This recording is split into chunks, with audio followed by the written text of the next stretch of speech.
Okay, guys, welcome back to another fanfiction idea, and today I'm going to be talking about an interesting Spider-Man Ladybug crossover. And this one is not focused on Peter Parker, but someone else in the Spider-Man mythos, and that is, of course, Dr. Octopus, aka the Superior Spider-Man. Now you're probably thinking, so does this take place during the events of Superior Spider-Man, when he has, like, the lab and all that? No! This is post-Spider-Geddon, Superior Spider-Man. Because for those who are unaware, Ock did get another clone body to take over, Peter clone body to take over and put his consciousness in. And he now lives on the West Coast, going by the name of Elliot Trolliver. And yeah, he's back to being Superior Spider-Man again. He's just he just thinks he's being the best superhero, even though it's Dr. Octopus. He can't fucking help himself. So, that's the thing, is that this is Superior Spider-Man with Ladybug and the rest of the miraculous holders. So in this crossover, Ock, as Dr. Trolliver, or Professor Trolliver, because he's a college professor, is giving a lecture in Paris. He's asked to give a lecture to the students of France Dubois, height of the school that Marinette and the rest of them attend, to basically give a lecture and, talk about the science department he's a part of, and kind of try to just inspire people. And, yeah, but someone else from Spider-Man has kind of shown up looking for Marinette and Ladybug and all of them. And that person would be none other than Morlun. You see, Morlun, as we all know, looks for and hunts the totemic power of certain people. He searches and consumes the totemic power of certain beings, of course. Having two spider-centric events centered around him and his family, yeah, it makes sense. So, Morlun is out not looking for Spider-Man, he's not looking for Octavius, he's actually looking for Ladybug and the other miraculous holders, because he wants to kill and consume their energy because the miraculous are essentially totems. They're essentially totems and powers that one wields. So, he also wants all the miraculous, because when he finds out that, hey, they're all here, they're all in France, they're somewhere out here in France, so I'm gonna go look for them and consume all the miraculous. He does have a history with Master Fu, because long ago, Morlun did attack the temple that held the miraculous long ago. And Fu was still a monk at the time. He and the other monks managed to barely fight off Morlun, and it was a heavy cost because Morlun was so goddamn powerful. They just managed to drive him off and hide the miraculous from him and put up barriers to keep him from entering again. So Morlun is now back, the other monks are gone, and Fu is the only one holding the box. So Morlun has been kind of like off and on hunting Fu. He's just been like, because Fu has been managing to keep a low profile away from Morlun. And when he finds out that there's miraculous in France, he's like, oh, I know what this is. So Morlun is going on the hunt for all of them. Meanwhile, when Morlun's on the hunt, Superior Spider-Man just shows up during a villain attack, and they're like, are you Spider-Man? And he's like, I am the Superior Spider-Man, fools. And of course, Ock being, Ock, he has to lord over that he's working with all these teenagers, and he's just like, God damn it, I don't work with kids, I don't work well with kids, but you're the heroes here, so I guess I'll work with you. And, of course, when he finds out Morlun's around, Ock is like, oh no, that's not good. I know Morlun.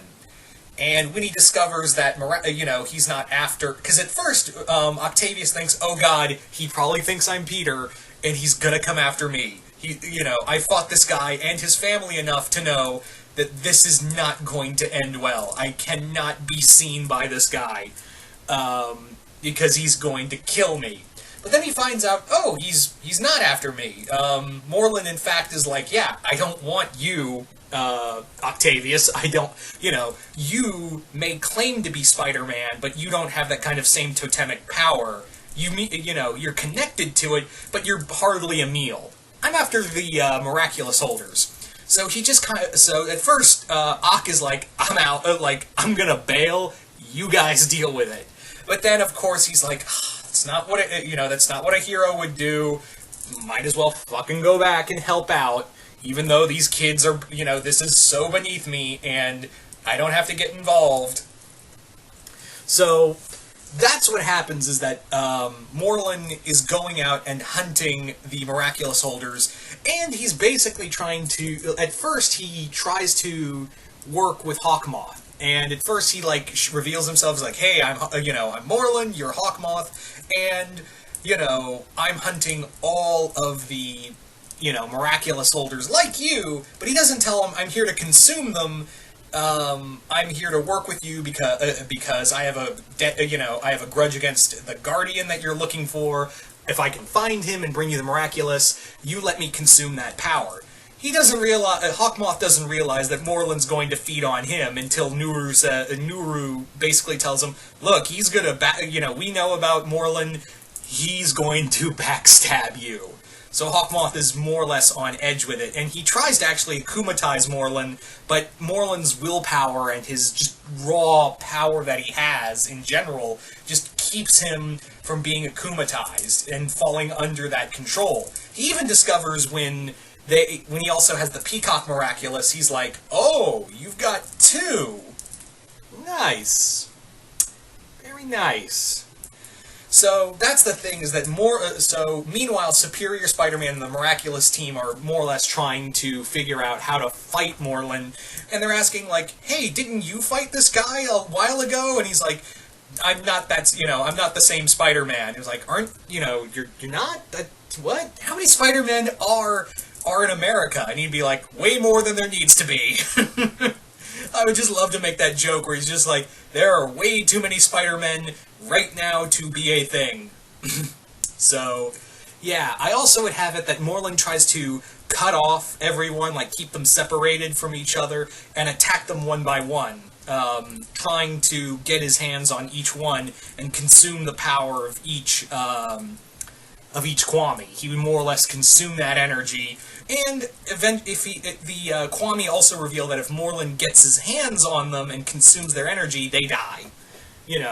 He's going to drain them of all life, and there will, the balance that the Kwamis have will be rendered inert, and kind of chaos will reign. And they're like, well, why does Morlun do that? And he's like, because Morlun only cares about Morlun. You gotta remember that. So, at first, Octavius suggests that maybe they should just, give him the Kwamis, and, yeah, because, being a superhero is not worth your life, so he's trying to, in his way, he's thinking, I'm saving these kids and, saving them from further embarrassing themselves against Morlun, because I know what he's capable of, and these kids don't, so might as well give him what he wants, and he'll go away. And he won't attack me, so there you go. So there you go, guys. That was very much at odds with him. That would be the thing, is that the Miraculous team would be very much at odds with Octavius as Superior Spider-Man, and be like, God, why couldn't we just hang out with the real Spider-Man? And Octavius would be like, I'm better than that Spider-Man. We get it, you're superior. Prove it. So there you go. So that would be my idea for Superior Spider-Man and a Ladybug crossover. I don't know, I know a lot of people don't like Morlun, but for some reason, he just works for a Ladybug crossover of just how well he could fit as a Ladybug villain. So you guys tell us in the comments below, what did you guys think of the idea of Superior Spider-Man crossing over with Ladybug? Just comment below, let me know, and once again, hope you all enjoyed this, and I will see you guys later.